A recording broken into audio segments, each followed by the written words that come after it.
Hello dear learners, पॉनिस classes में आप सभी का स्वागत है। उम्मीद करते हैं कि आप सभी स्वस्थ होंगे। आज का जो हमारा क्लास रहने वाला है नवोदय के सिलेबस के बारे में है और इस क्लास में हम नवोदय के सिलेबस को डिटेल में समझेंगे। और यदि आप क्विज के माध्यम से अपनी तैयारी को और अधिक बेहतर बनाना चाहते हैं तो हमारे टेलीग्राम चैनल पॉनिस क्लासेज को ज्वाइन करके आप अपनी तैयारी को और अधिक बेहतर बना सकते हैं और यहीं पर आप हमारे क्लास के सभी नोट्स को फ्री में प्राप्त कर सकते हैं। तो चलिए देर न करते हुए आज की शानदार सी क्लास को शुरू करते हैं। तो यदि हम बात करते हैं नवोदय के सिलेबस को जानने से पहले हम जान लेते हैं कि हमारे नवोदय का जो क्लास 6 के लिए एग्जाम होता है इसका एग्जाम पैटर्न क्या होता है। तो यदि बात करते हैं इसके एग्जाम पैटर्न की तो इसमें कुल 80 प्रश्न होते हैं। कितने प्रश्न होते हैं? कुल 80 प्रश्न। और कुल 80 प्रश्न कितने अंक के होंगे? कुल 100 अंक के होंगे। और इसके लिए समय कितना हमें मिलता है? तो 2 घंटे का। 2 घंटे मतलब 120 मिनट का। कितना समय मिलता है? 120 मिनट का समय मिलता है। कुल कितने प्रश्न होते हैं? 80 प्रश्न होते हैं। और कुल कितने अंक के होते हैं? तो 100 अंक के होते हैं। तो चलिए आगे बढ़ते हैं और समझते हैं कि इसमें कौन कौन से विषय हमें पढ़ने रहते हैं। तो यदि बात करते हैं विषय विभाजन, 3 पार्ट में इसको डिवाइड किया गया है। पहला है मानसिक योग्यता परीक्षण, जिसको हम क्या बोलते हैं? Mental ability test. और इसमें मेंटल एबिलिटी टेस्ट यानी कि मानसिक योग्यता परीक्षण के कुल कितने प्रश्न रहते हैं? 40 प्रश्न। कितने प्रश्न रहते हैं? 40 प्रश्न। और कितने अंक का? तो 50 अंक का। और इसके लिए समय कितना रहता है? 1 घंटा। मतलब 1 घंटे में हम रीजनिंग के प्रश्न को आसानी से हल कर सकते हैं। फिर बात करते हैं दूसरा विषय कौन सा है? अंकगणितीय परीक्षण, जिसको हम क्या बोलते हैं? Arithmetic test.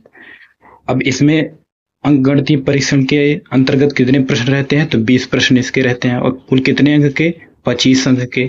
तो इसको हम यदि चाहें तो 30 मिनट में आसानी से इस गणित के प्रश्न को हल कर सकते हैं। और तीसरा जो हमारा विषय है क्या है? भाषा परीक्षण।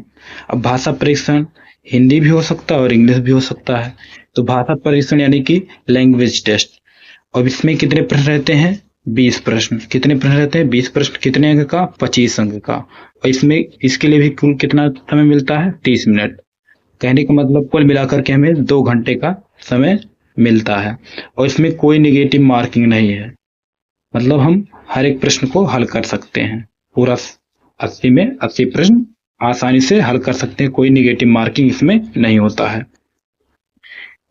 तो उम्मीद करते हैं कि ये एग्जाम पैटर्न समझ में आ गया होगा। तो चलिए हम इसके सिलेबस को समझ लेते हैं कि सिलेबस क्या है। तो बात करते हैं यदि हम मानसिक योग्यता परीक्षण में, तो इसमें हमें कुल कितने चैप्टर पढ़ने होते हैं? 10 चैप्टर। कुल कितने चैप्टर पढ़ने रहेंगे? 10 चैप्टर। बात करते हैं पहले चैप्टर की। तो पहला चैप्टर क्या है? भिन्न आकृति छांटना। क्या रहेगा यहाँ पर?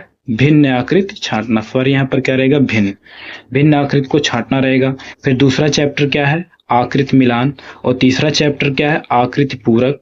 और चौथा चैप्टर क्या है? आकृति श्रृंखला पूर्ण करना। क्या चौथा चैप्टर है? आकृति श्रृंखला पूर्ण करना। और 5वां चैप्टर क्या है? समानता। और 6वां चैप्टर क्या है? रेखा गणितीय चित्र पूरक। और इसे हम ज्यामिति के नाम से भी जानते हैं, चाहे ज्यामिति चित्र पूरक कहे या रेखा गणितीय चित्र पूरक। और इसमें हमें किसके बारे में, चित्र के बारे में जानना होता है? तो त्रिभुज के, वर्ग के और वृत्त के। और 7वां चैप्टर क्या है? दर्पण बिंब। क्या है? दर्पण बिंब। फिर बात करते हैं 8वें चैप्टर की। तो क्या है? पंच नियंत्रित आकृति मोड़ना या खोलना। यानी कि पंच नियंत्रित आकृति को मोड़ना या खोलना, यानी कि इसमें हमें चित्र को मोड़ने और खोलने के बारे में समझना होता है। फिर बात करते हैं 9वें चैप्टर का। तो 9वां चैप्टर हमारा क्या है? आकृति निर्माण। और 10वां चैप्टर क्या है? सन्निहित आकृतियां। तो यानी कि मानसिक योग्यता परीक्षण में हमें कुल 10 चैप्टर पढ़ने होते हैं, जो कि अलग अलग भाग में डिवाइड होता है। और हर एक चैप्टर से 4 क्वेश्चन पूछा जाता है। कितने चैप्टर? हर एक चैप्टर से कितना प्रश्न? 4 प्रश्न। तो 4 और कितने चैप्टर पढ़ने रहते हैं? 10 चैप्टर। तो 4 से 10 में जब हम मल्टीप्लाई करा देंगे यानी कि गुणा करा देंगे तो कुल कितना हो जाएगा? यानी कि 40 प्रश्न। कितना प्रश्न हो जाएगा? 40। हर एक चैप्टर से 4 प्रश्न हमें हमारे एग्जाम में पूछा जाता है। यानी कि किस एग्जाम में? नवोदय के एग्जाम में हर एक चैप्टर से 4 प्रश्न पूछा जाता है। और कितने चैप्टर पढ़ने होते हैं? 10 चैप्टर। तो 4 का 10 गुना करें कितना हो जाएगा 40। तो हमें कुल कितना चैप्टर तैयार करना है इसमें 10 चैप्टर। तो चलिए बढ़ते हैं आगे। तो इस प्रकार ये हमारा सिलेबस हो गया मानसिक योग्यता परीक्षण का। फिर बात करते हैं इसके बाद अंक गणितीय परीक्षण में, यानी कि जो गणित का पार्ट है इसमें हमें कौन कौन से चैप्टर पढ़ने रहते हैं। तो पहला चैप्टर हमारा क्या है, संख्या एवं संख्यात्मक पद्धति, जिसको हम नंबर सिस्टम के नाम से जानते हैं। फिर दूसरा चैप्टर क्या है, पूर्ण संख्या पर 4 आधारभूत संक्रियाएं, यानी कि अब 4 आधारभूत संक्रियाएं कौन कौन है, जोड़ घटाव गुणा भाग। फिर बात करते हैं तीसरे चैप्टर की। तो तीसरा चैप्टर हमारा क्या है, गुणनखंड और गुणज एवं उनके गुण। तो गुणनखंड और गुणज एवं उनके गुण के बारे में हमें तीसरे चैप्टर में पढ़ना होगा। फिर बात करते हैं चौथे चैप्टर की। किस चैप्टर की, चौथे चैप्टर की। तो चौथा चैप्टर हमारा क्या है, महत्तम समापवर्तक और लघुत्तम समाप, यानी कि इसमें एलसीएम और एचसीएफ हमें पढ़ना होता है। क्या पढ़ना होता है, एलसीएम और एचसीएफ। फिर बात करते हैं पांचवें चैप्टर की। पांचवा चैप्टर क्या है, दशमलव संख्या की अवधारणा। क्या है पांचवा चैप्टर, दशमलव संख्या की अवधारणा। फिर बात करते हैं छठवें चैप्टर की। तो छठवां चैप्टर हमारा क्या है, भिन्नों को दशमलव में और दशमलव को भिन्न के रूप में लिखना। पर यहाँ पर भिन्न रहेगा, क्या रहेगा, भिन्न। तो भिन्नों को दशमलव में और दशमलव को भिन्नों के रूप में लिखना। तो ये हमारे कितने चैप्टर हो गए, 6 चैप्टर। फिर बात करते हैं अगले चैप्टर की। तो अगला चैप्टर क्या है, भिन्नात्मक संख्याएं समान भिन्नों का जोड़ घटाव और गुणन। क्या है, भिन्नात्मक संख्याएं समान भिन्नों का, यहाँ पर भी भिन्न ही रहेगा, समान भिन्नों का जोड़ और घटाव और गुणन।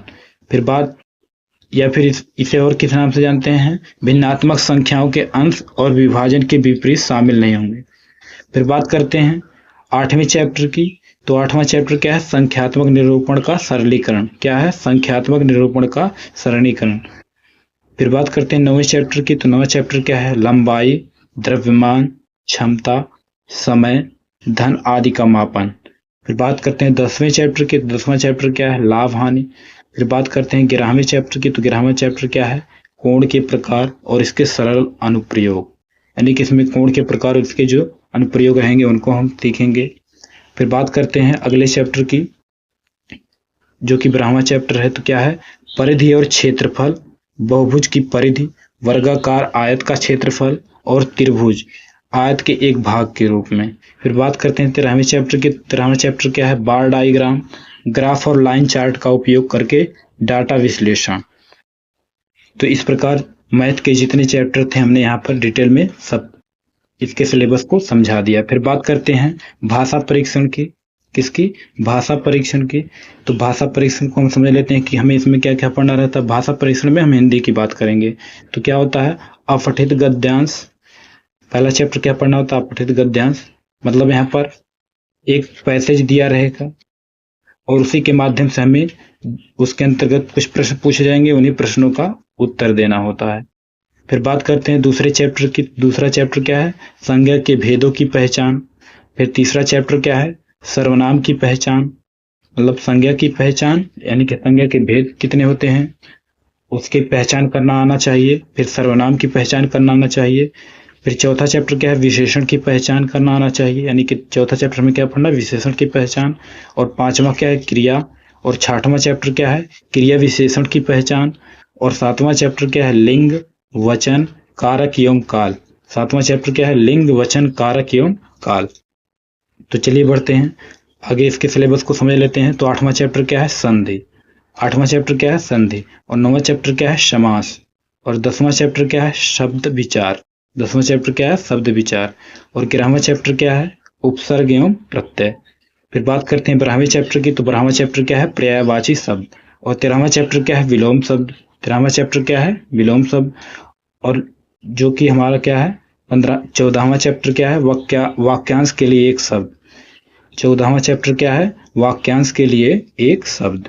तो चलिए बढ़ते हैं और इसके सिलेबस को समझ लेते हैं कि और कौन सा चैप्टर पढ़ना रहता है। तो 15वां चैप्टर क्या है, मुहावरे एवं लोकोक्तियां। क्या होता है, मुहावरे एवं लोकोक्तियां। और 16वां चैप्टर क्या है, रिक्त स्थानों की पूर्ति, मतलब कुछ रिक्त स्थान दिए रहेंगे और उसको हमें क्या करना रहेगा, पूर्ण करना रहेगा। फिर जो कि 17वां चैप्टर और हमारा ये लास्ट चैप्टर है हमारे सिलेबस का, तो ये क्या है, वाक्यगत अशुद्धियां। क्या है, वाक्यगत अशुद्धियां। तो उम्मीद करते हैं कि जितने भी सिलेबस नवोदय के लिए हमने समझाया है कि आप बेहतर तरीके से इसके एग्जाम पैटर्न और इसके सिलेबस को डिटेल में समझ चुके होंगे। तो यदि जानकारी अच्छी लगी हो तो चैनल को सब्सक्राइब कर लीजिएगा और इस क्लास को ज़्यादा से ज़्यादा लोगों तक शेयर कीजिएगा, जिससे ज़्यादा से ज़्यादा लोग इस क्लास से जुड़ करके नवोदय के सिलेबस को समझ सकें और अपनी तैयारी को और बेहतर बना सकें। तब तक के लिए आपका इस क्लास से जुड़ने के लिए बहुत बहुत धन्यवाद। मिलते हैं नेक्स्ट क्लास में।